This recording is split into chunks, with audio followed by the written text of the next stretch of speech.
selamat datang di Rolling Ngobrol Infinity. Nah, Sobat Rollers, jadi kali ini kita bakal bahas tentang organisasi nih, atau himpunan yang ada di program studi ilmu komunikasi. Nah, di sini sudah ada teman ngobrol kita, yaitu Kak Isro. Halo Kak Isro. Halo Nisa. Nah, jadi Kak Isro ini merupakan Ketua Kinesik periode 2023. Nah, gimana nih kabarnya hari ini Kak? Kabar hari ini alhamdulillah baik, cuma agak loyo sedikit karena puasa. Tapi tadi sahur kan? Tidak sahur tadi.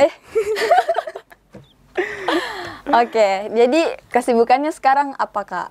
Kesibukannya sekarang ya di samping saya menjalankan perkuliahan, saya juga sibuk di organisasi sekarang. Tuh. Organisasinya Kinesik aja atau ada lagi yang saya murni kader Kinesik.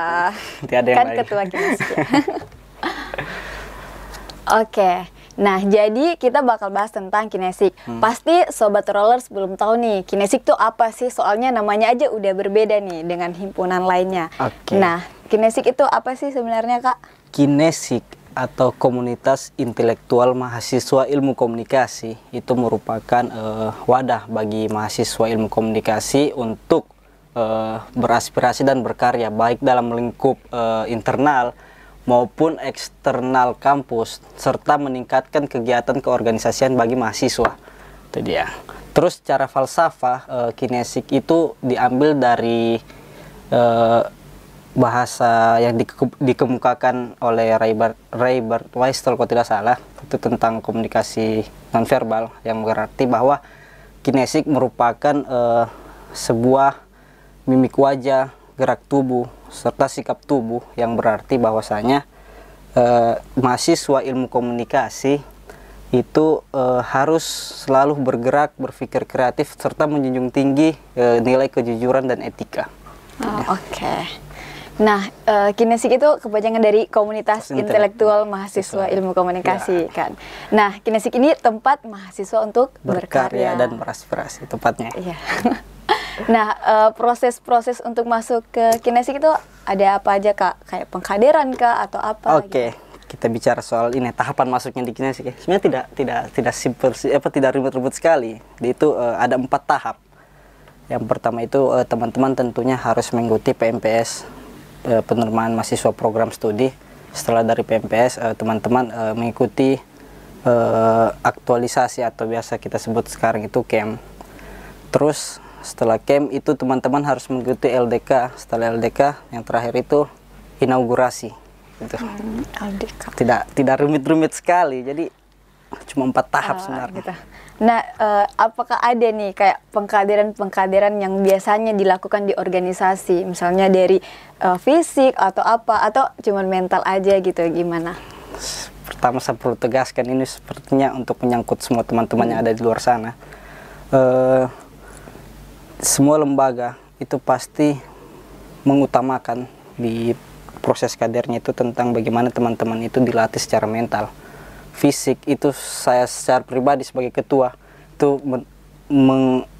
mengkutuk ya, bahasa lebih kasarnya mungkin mengkutuk segala bentuk tindak asusila di segala bentuk pengkaderan. Cuman terkadang memang mahasiswa merasa ketika dibentak dan yang semisalnya itu salah satu bentuk penganiayaan. Sebenarnya tidak, itu hanya yang ingin diukur sejauh mana mental teman-teman ketika mengikuti proses kader. Itu saja sih sebenarnya.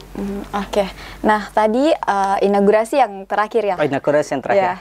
Terus inaugurasi itu sebenarnya apa sih tujuan dari inaugurasi itu untuk yang mau masuk ke Kinesik? Kenapa harus ada inaugurasi? Iya. Okay.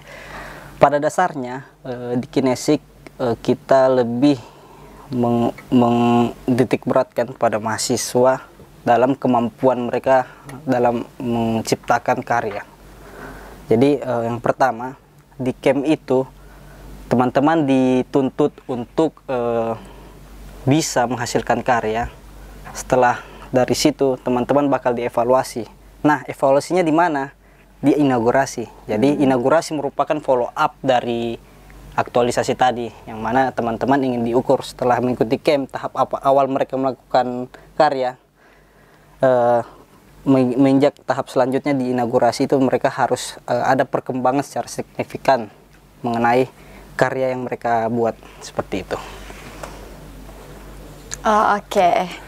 Nah, Sobat Rollers, menarik kan tentang kinesik, apalagi ini soal karya nih. Pasti ilmu komunikasi banget kan berkarya. Ya. Nah, kalau dari Kak Isra sendiri, tentu menjadi ketua saat ini pasti melewati proses-proses seperti tadi. Ya. Nah, sebenarnya apa sih yang membuat Kak Isra tertarik untuk mengikuti kinesik ini? Oke. Mengikuti segala proses yang ada. Saya sedikit storytelling kayaknya di sini. Jadi begini, awalnya itu saya tidak mau masuk himpunan. Kenapa, Kak? Karena ya saya tidak tahu himpunan ini apa sebenarnya. Gitu. Karena ya awalnya saya latar belakangku itu 9 tahun loh saya di pesantren. Saya tidak tahu himpunan itu apa. Di pesantren tidak pernah di jalan. pesantren nggak ada. Nggak ada. Jadi setelah masuk di dunia perkuliahan, saya itu bingung. Ini himpunan ini apa? Terus ternyata dapat info dari orang tua bahwasanya himpunan itu begini. Akhirnya saya mencoba untuk mendaftarkan diri. Nah, setelah di dalam ternyata ada hal-hal yang saya pikir ketika saya analisa itu baik bagi perkembangan potensi saya. Seperti tadi itu, karena pada dasarnya di kinesik kita diajarkan mengenai karya, kan? Mahasiswa sekarang kalau tidak berkarya mau jadi apa, itu saja sih. Itu yang menjadi dasar saya kenapa saya sampai tertarik berada di kinesik. Gitu. Memang sih sekarang karya itu sangat dibutuhkan, apalagi skill. Sangat dibutuhkan. Kalau mau berkarya pasti harus punya skill. Nah, oke. Nah, kalau dari Kak Isra sendiri masuk ke kinesik pasti karena ada manfaatnya. Ya. Nah, sebenarnya kalau dari pandangan Kak Isra sendiri, manfaat organisasi itu di Kak Isra apa aja? Manfaat organisasi ini sebenarnya lebih tergantung dari individu memandang. Cuman menurut saya pribadi, manfaat dari organisasi itu yang pertama dapat menunjang potensi diri. Nah, terutama karena di kinesik kita diajar untuk mampu menghasilkan atau mengkreasikan diri untuk dapat berkarya. Itu salah satunya saya kemarin yang awalnya tidak mengerti terkait fotografi. Ketika saya terjun langsung dan menggeluti dunia organisasi di kinesik, saya mampu mengaktualisasikan diri saya, mengetahui sejauh mana potensi saya di dalam hal karya, itu di fotografi kemarin. Jadi itu yang betul-betul manfaat yang saya dapat. Jadi Kak Isra mengasah skill Kak Isra di kinesik melalui fotografi itu. Supaya banyak juga orang-orang di luar sana berpikir bahwa lembaga apa sih yang akan saya dapat, apa sih yang akan saya manfaat apa yang akan saya terima ketika saya terlibat langsung di lembaga. Banyak orang berpikir bahwa saya mau masuk lembaga karena saya ingin bagus public speakingnya, mau banyak relasinya. Itu semua sebenarnya tergantung dari individunya. Oke, kenapa saya katakan seperti ini? Kalau dia katakan ingin memperkuat public speaking, tetapi waktu rapat diadakan, mereka hanya diam. Kan ya ini kayak cuman datang meluangkan waktu tapi tidak memberikan ide-ide gitu. Artinya kan percuma, sia-sia saja begitu. Nah, terus mempererat relasi apa segala macam. Tapi kalau dari individunya tidak masih mau berbaur, masih individual, menutup diri. Jadi ya apa yang kau harapkan artinya tidak terwujud dengan baik. Hanya jadi angan-angan saja seperti itu. Oke. Nah, tadi Kak Isra bilang soal karya nih, fotografi. Nah, itu apakah sudah ada ikut perlombaan atau memenangkan perlombaan? Ya. Oke, dari karya apa yang saya sudah hasilkan dari saya belajar di kinesik ya. Yang pertama, kemarin ada Peksiminas, Pekan Seni Olahraga Mahasiswa Nasional. Itu saya ikut seleksi dan alhamdulillahnya sekota Palu saya juara 1 kategori fotografi warna, dan fotografi hitam putih itu saya juara 3. Nah, jadi ada kebanggaan sendiri, artinya tidak sia-sia saya belajar di sini karena saya bisa mendapatkan penghargaan dan saya bisa buktikan ke orang-orang di luar sana yang menganggap ikut organisasi tidak ada gunanya. Ini loh, ada sertifikatku 2, jelas langsung dari pusat sana. Itu yang saya dapat. Oke, Sobat Rollers. Nah, di Kines itu di Kinesik itu nggak cuma soal karya, bukan cuma hanya fotografi aja, tapi juga ada di luar fotografi. Nah, selain fotografi ada karya apa aja nih Kak di Kinesik? Oke, berbicara terkait karya, itu sebenarnya karya ini di Kinesik itu di titik beratkan atau dikomandai langsung sama koordinator-koordinator di BSO. BSO ini Badan Semi Otonom. Oh, jadi di Kinesik ada BSO-nya. Ada BSO. BSO itu Badan Semi Otonom. Yang pertama itu ada 6 BSO di Kinesik. Yang pertama itu ada sinematografi, public speaking, desain grafis, broadcasting, fotografi, dan yang terakhir satu ini ada BSO jurnalistik. Oke, ada 6 totalnya. Jadi ke-6 BSO ini dia pasti itu harus mengutamakan identitas lembaga sebagai bentuk tubuh, dan itu yang harus diaktualisasikan melalui karya dari individu masing-masing yang ada di dalam BSO. Jadi ada BSO sinema, memproduksi film, ya, public speaking, dan juga jurnalistik. Nah, jurnalistik ini menuangkan karyanya dalam bentuk apa nih Kak? Apakah ada website atau media? Oke.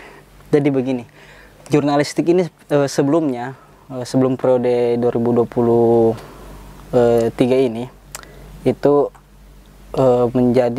belum menjadi BSO, tapi awalnya itu mereka ada di bagian divisi. Nah, setelah kemarin musyawarah besar yang terakhir ini dilaksanakan, itu BSO keluar ketetapan bahwasanya jurnalistik dinaikkan ke BSO, sedang semua divisi itu dihapuskan. Jadi BSO jurnalistik sekarang ada. Jadi BSO jurnalistik mewadahi teman-teman mahasiswa ilmu komunikasi, atau yang lebih tepat anak-anak Kinesik dalam hal pemberitaan. Nah, untuk wadahnya teman-teman itu memiliki website dan media. Itu ada media Kinesik di Instagram, Instagram, dan ada juga website, blogspot. Sekarang masih blogspot. Oke. Nah, Sobat Rollers, kalau mau lihat karya-karya Kinesik tentu ada di Instagram Kinesik. Nah, juga ada Instagram untuk anak media jurnalistik ya, namanya Media Kinesik. Nah, oke. Kalau dari Kak Isro sendiri kan pengurusan sebelumnya sama pengurusan tahun ini pasti ada perbedaan atau tidak mau melanjutkan pengurusan sebelumnya. Nah, apakah di pengurusan ini Kak Isro mempersiapkan sesuatu yang berbeda dengan pengurusan sebelumnya? Oke, secara umum mungkin di setiap kepengurusan itu tetap menjaga nilai-nilai yang telah ditanamkan, artinya kita tetap harus berkarya. Cuma secara garis khusus teman-teman di prode sekarang ini lebih mengajak teman-teman berkarya, terus kita lebih mengapresiasi. Bentuk apresiasinya seperti apa? Jadi teman-teman diminta untuk berkarya di setiap bulannya dan diupload di platform Instagram ya, medianya Kinesik, dan di situ dikasih tahu kalau ini karyanya si BSO ini. Misal BSO fotografi, uploadnya itu ada karya virtual itu setiap akhir bulan, dan di situ ada orang-orangnya yang di tag langsung. Jadi seperti itu bentuk apresiasi kecil sebenarnya, cuman itu berharga pasti bagi mereka, dan itu bisa dilihat dan disaksikan oleh halayak yang melihat langsung story-nya Kinesik. Oke. Nah, ngomong-ngomong soal organisasi, Kak Isro juga sekarang sedang kuliah. Nah, bagaimana sih Kak Isro memanage antara akademik dan organisasi? Oke, antara akademik dan organisasi. Saya sejauh ini tidak bisa memberi formula yang pasti untuk teman-teman yang ada di luar sana karena pada dasarnya kembali lagi saya menjalankan kuliahku, dan Anda yang menjalankan kuliah Anda di luar sana, saya memulai organisasi dan Anda memulai organisasi di luar sana, itu berbeda garis startnya dan berbeda pasti garis finishnya. Ya, artinya apa? Bahwa hal-hal seperti ini tidak bisa diukur seperti itu. Jadi saya cuma bisa ingatkan bahwa ketika teman-teman memilih untuk terlibat di organisasi, ingat tujuan awalnya itu apa? Pasti kuliah. Saya selalu menekankan ke teman-teman di Kinesik bahwasanya organisasi penting. Tapi untuk kita menyelesaikan studi kita itu juga penting, seperti itu. Jadi teman-teman yang memiliki formula sendiri untuk bisa mengimbangkan antara keduanya, seperti itu, Nisa. Oke. Kalau saat ini iklim dalam kinesik itu seperti apa, suasana dalam kinesik. Nah, tentu Kak Isra sebagai ketua nih pasti mengatur anggota-anggota Kak Isra di kinesik. Iklim, berbicara terkait iklim lembaga sekarang ini karena masih dalam tahap transisi antar pengurus yang kemarin dengan pengurusan sekarang, itu berarti di kinesik kita ini sekarang agak ingin menyesuaikan karena banyak perubahan-perubahan yang terjadi di antara pengurus sebelumnya dengan di pengurusan sekarang. Jadi lebih fokus untuk memberi pemahaman terkait sistem-sistem yang baru sekarang, karena kan kita tahu sendiri bahwa sekarang ada BSO baru, pastinya tupoksi kerjanya itu pasti ada yang berubah lagi. Kayak seperti itu. Berarti terus ke manajemen masanya lagi, karena kan teman-teman ini banyak yang belum paham terkait bagaimana sebenarnya tugas dan fungsi kita ketika terlibat dalam lembaga seperti itu. Itu yang menjadi kesulitan bagi saya dan menjadi menurutku iklimnya masih belum stabil seperti itu. Seperti itu Nisa. Oke. Tapi banyak nih teman-teman yang kayak mikirnya gini. Cuma datang rapat tapi nggak dapat apa-apa. Kalau dari Kak Isra gimana nih menurut Kak Isra? Padahal sebenarnya bukan nggak dapat apa-apa sih, cuma mereka nggak mencari kan? Ya sebenarnya seperti itu. Yang pertama saya ingin sampaikan bahwa ketika kita ingin bekerja itu kalau hanya sekedar kerja datang saja, itu analoginya seperti kerbau di sawah, itu mereka kerja. Tapi hal yang paling miris itu jiwa atau pemikiran yang sehat terbelenggu di dalam tubuh yang malas seperti itu. Jadi ya harapannya teman-teman yang berpikiran seperti itu bisa sadar bahwa sifat dari lembaga itu memaksa seperti itu. Jadi mau tidak mau harus mengikuti ADART, harus mengikuti hak dan kewajiban yang telah ditetapkan oleh lembaga. Seperti itu sih sebenarnya. Tidak ada paksaan, cuman pasti itu hal-hal yang sikap-sikap seperti ini bakal ditindaklanjuti. Itu saja. Oke. Nah, harapan Kak Isra nih untuk kinesik ke depannya. Harapannya? Iya. Harapannya tentunya saya sebagai ketua, saya mengharapkan kinesik bisa lebih menunjukkan eksistensinya lagi dalam hal sebagai lembaga yang berkarya, karena ya saya banyak mendengar bahwasanya kinesik sekarang sudah beda dengan kinesik yang dulu. Dalam hal apa saya juga bingung, cuman ya paling tidak saya kembali pada prinsip-prinsip yang ditanamkan ketika saya masuk, bahwasanya ini lembaga karya. Jadi saya harap teman-teman nanti ke depannya bisa menghasilkan karya-karya yang berguna terhadap dinamika organisasi dan mampu menjawab persoalan sosial yang terjadi. Itu saja. Oke. Nah, Sobat Rollers, itu tadi yang terakhir nih dari Kak Isra. Nah, untuk itu sebelumnya kita ucapkan selamat buat Kak Isra telah menangkan juara 1 ya fotografi. Makasih Nisa. Iya. Dan juga buat Sobat Rollers jangan lupa follow Instagramnya Ilmu Komunikasi Unpad. Nah, teman-teman bisa lihat di sini. Dan juga jangan lupa subscribe, like, komen, dan share. Rollin Podcast, Ngobrol Infinity. Yeay.